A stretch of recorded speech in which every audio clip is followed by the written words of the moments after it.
When visiting a new country, chances are you hop into a taxi and notice they are driving on the wrong side. But is it really? Or are you the one doing it backwards? Roughly 30% of the world's countries and about 35% of the global population drive on the left. The remaining majority drive on the right.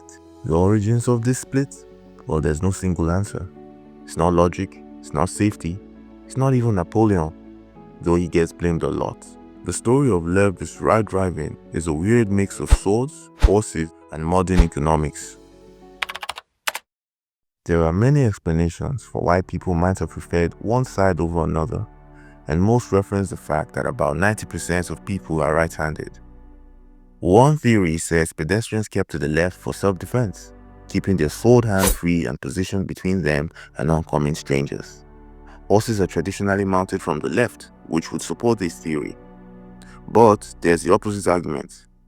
People leading horses might have preferred the right side to keep the animals separated from oncoming traffic, holding reins in their dominant right hand. Both theories are educated guesses.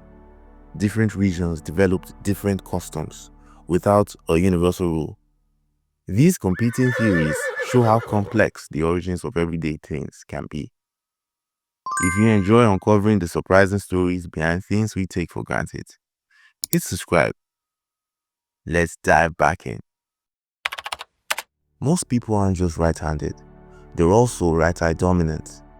Studies suggest that about 70% of people have a dominant right eye, which affects how we process visual information while driving.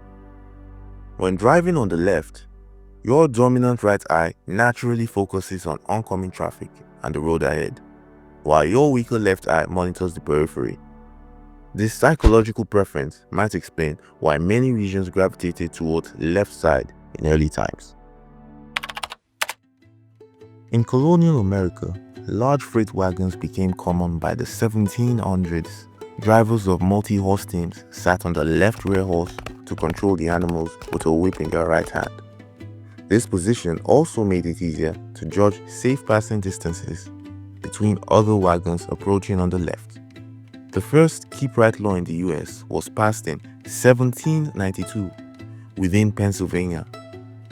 Other states gradually followed, adopting keep right laws throughout the 19th and early 20th centuries.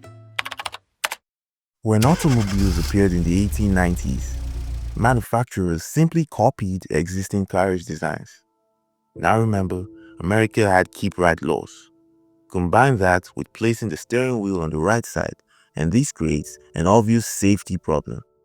Drivers couldn't see oncoming traffic when attempting to pass.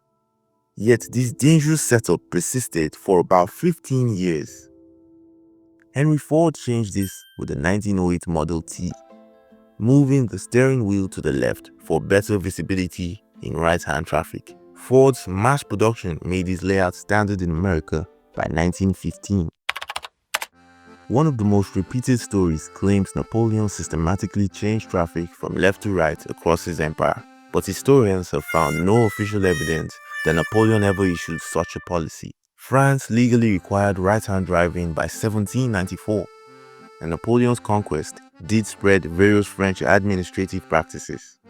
But in 1827, 12 years after Napoleon's defeat, a visitor to Paris noted that coachmen have no established rule by which they drive on the right or left of the road, but they cross and jostle one another without ceremony.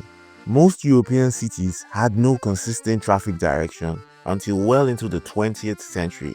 Prior to that, there were legal mandates, but no actual enforcement and consistency. British territories generally adopted left-hand traffic, while French, German, and other European colonies typically used right-hand systems, but there were exceptions.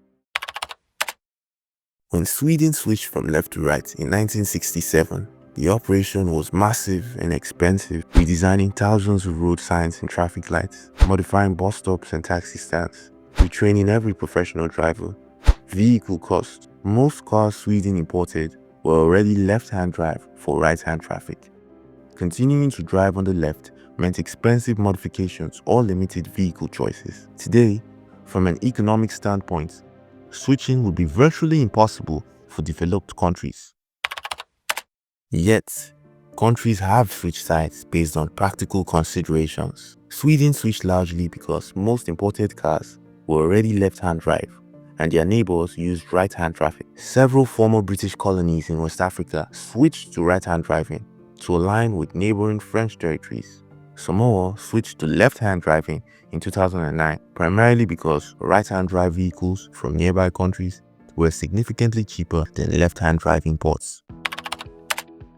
The global pattern we see today reflects centuries of practical decisions rather than any grand design. There's no correct side to drive on, just simply the accumulated result of local customs and policies.